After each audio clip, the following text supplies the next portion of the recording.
오늘도 시간이 좀 남고 해서 추가 영상을 찍으려고 합니다. 한 번도 말씀 안 드린 분야가 뭔가 고민을 해봤는데, 우리 공모전이요. 대회 준비하는 거. 여기서 말하는 공모전은 공개적으로 뭐 인터넷이라든가 오프라인에서 포스터에서 공모전이라고 하는 것들 또는 경진대회라고 하는 것에 대한 이야기입니다. 제가 저의 수업을 들어보신 분들은 아시겠지만 또는 눈치를 채셨겠지만 저는 조별과제 팀을 이루어서 하는 과제를 일절하지 않는 사람입니다. 한 적도 없고 앞으로도 안 할 겁니다. 왜 그러냐면은 뭐 흔히 말하는 친구들끼리 뭐 이제 따로 뭐 이렇게 모여가지고 얘기도 해야 되고 따로 의견도 교환해야 되고 요새같이 코로나 상태에서는 만날 수가 없기 때문에 전부 다 온라인으로 이제 또 뭐 해야 되잖아요. 그러다 보면 의사소통이 좀 누락되는 경우가 있고 잘못 전달되는 경우가 있고 오해가 생길 수도 있습니다. 특히나 이제 무임승차의 개념들, 우리 대학생들이 이제 조별과제에서 가장 싫어하는 게 무임승차 개념인데, 또는 한 사람이 모든 것을 다 맡아서 해야 되는 이런 일들이 벌어지는데요. 제가 조별과제나 어떤 팀 과제를 안 내는 이유 중에 하나가, 자, 그거를 할 것 같으면 저는 그 노력과 시간과 돈을 투입하는 것을 저는 공모전이라는 곳에 좀 도전을 해봤으면 좋겠다라고 얘기를 해요. 무슨 말이냐? 공모전은 일단 공개로 모집해서 무언가에게 상을 준다는 얘기잖아요. 그러면 보고 나는 이거 관심 있어, 해볼까? 이런 사람하고 있는지도 모르는 사람들이 있을 거란 말이에요. 그 붙어 있는지, 그 포스터가 있었어? 이런 사람들이 있을 건데, 일단 그 조별과제를 하는 그 역량과 노력을 공모전으로 저는 사실 투자를 하라고 권유를 해요. 왜냐면은 공모전은 관심이 있는 사람이 일단 지원하는 거예요. 내가 좀 해볼까? 내가 좀 아는데? 이런 사람이 개인이 지원하든지 아니면 뭐 조건에 맞춰서 2명이면 2명, 5명이면 5명, 하나의 팀을 만들어서 이제 지원한단 말이에요. 공모전은 일단 기본적으로 자기가 관심이 있기 때문에, 또는 관심이 생기는 사람들끼리 모여있는 거기 때문에 무임승차라든가 흔히 말해서 특정한 사람이 혼자서 고생한다든가 이런 일이 별로 없어요. 그리고 뚜렷해요, 목적이. 내가 상을 받으면 뭐 상금을 받는다, 아니면은 여기서 입상을 하면 뭐 취업할 때 도움이 된다. 이게 이해관계, 내가 얻을 것이 분명해요. 그러다 보니까 열심히 해요. 그러니까 동기가 굉장히 또렷해요.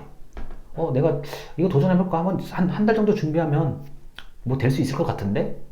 좀 자발성도 생기고 적극성도 생기고, 뭐 유경험자에게 물어보기도 하고, 이때 뭐 입상을 했다던가 도전을 했었던 사람들에게 물어본다던가, 그렇게 하다 보면 어느새 이제 준비를 다 해서 이제 발표도 하고 서류 심사, 그 다음 면접도 다 하게 되는데, 이 공모전 같은 걸 한번 준비를 해보면 기본적인 뭐 그 면접 준비도 어느 정도 하는 거고요. 특히나 목적이 뚜렷하기 때문에 내가 좀 열정적으로 적극적으로 준비를 할 수 있다는 그런 경험을 쌓을 수도 있는 거고, 정말 잘 되면 상을 받는 거죠. 그러면 당연히 이력서에 쓸 수 있는 거고요. 자, 그렇게 공모전을 제가 여러분한테 도전하라고 하는 이유 중에 하나가, 꼭 거기서 무슨 상을 받고 이런다기보다는 한 번쯤 경험을 할 수 있는 것들이 있잖아요. 내가 이 주제는 내가 진짜 잘할 수 있고 자신 있다, 이건 내가 무조건 내가 된다 라고 생각해서 했는데도 막상 탈락하는 경우들도 있어요. 아주 어이없는 거에서 탈락할 수 있는 경우도 있고, 너무 자기를 믿다 보니까 뭐 이 정도면 되겠지 하는 마음을 했는데 뭐 아예 그냥 그 근처에도 못 가보고 탈락하는 경우도 있고, 여러분이 이제 나름대로의 경험을 쌓기 위해서는 공모전이 굉장히 좋은 요소예요. 그게 학교 안에 것도 상관없고요, 학교 밖에 것도 상관없어요. 경험이 있는 사람한테 물어보고, 또는 조건, 뭐 어느 주제에 대해서 좀 이렇게 몇 가지 주제를 이렇게 보여주고 그 중에 하나 골라서 쓰는 경우가 일반적이거든요. 그러면은 좀 내가 특정한 주제에 대해서 좀 깊게 한 번쯤 생각도 해보고 조사도 해보고 요약정리, 특히 요약정리 제일 중요하죠. 요약정리도 해보고 뭐 이렇게 한다 그러면 그 공모전의 성공과 실패에 관계없이 한 번쯤 시도를 해보면 그 도전의식, 적극성, 그 다음에 이제 거기서 이제 창의성, 좀 어떻게 하면 좀 눈에 띄는 걸 할까, 이런 그 창의성도 좀 생기게 되고요. 근데 무엇보다도 동기가 뚜렷하기 때문에, 그리고 시간이 정해져 있잖아요. 언제까지 접수 마감. 이렇게 좀 집중해서 할 수 있는 그런 요소가 있기 때문에 저는 공모전의 종류, 뭐 상금 이런 거에 관계없이 여러분들이 만약에 괜찮다 그러면 도전해 보시면 참 좋을 것 같아요.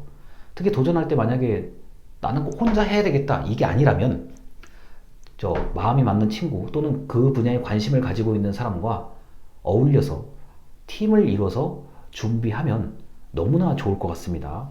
왜냐면은 내 생각과 다른 또 사람의 생각이 있을 수 있기 때문에 아무리 친구라도요. 그런 다른 생각을 다 좀 잘 정리해서 발표를 할 수 있다 그러면 좋은 성과를 거둘 수 있다고 봅니다. 제가 대학교 다닐 때는 공모전이 굉장히 없었어요. 없었고 아주 독특하게 뛰어나신 분들만 공모전에 참여를 하고 그랬는데 지금은 교내 공모전 뭐 해가지고 공모전의 개수가 엄청 많아요. 그래서 저는 일단 공모전을 처음 해보시는 분이라고 하면은 학교 내의 거를 좀 추천을 먼저 드리고 학교 내에서 내가 좀 한번 좀 경험이 쌓였다 그러면은 학교 밖의 것을 하시기를 권장해 드립니다. 그렇게 공모전 준비를 하다 보면은 이제 전혀 몰랐던 사람들, 아예 새로운 사람들하고도 교류를 할 수가 있고요. 아, 저런 식으로 준비를 하기도 했었구나. 아, 내가 이렇게, 내가 좀 더 부족하다. 내가 좀, 그래도 좀 나은 것 같다. 좀 잘하는 것 같다. 이런 거를 좀 비교를 할 수가 있거든요.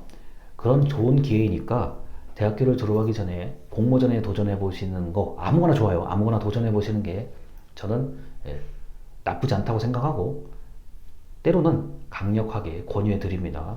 제 개인적으로는 조별과제를 하는 그 정도의 정성과 시간, 노력, 돈이면 다른 교내 공모전에 도전했을 때 어떤 좋은 결과가 나올 거라고 저는 보거든요. 그래서 요새 여러분들이 과제가 굉장히 많은 시기라는 걸 제가 잘 알고 있기 때문에 이런 영상을 한 번쯤 찍었습니다. 자, 들어주셔서 감사합니다.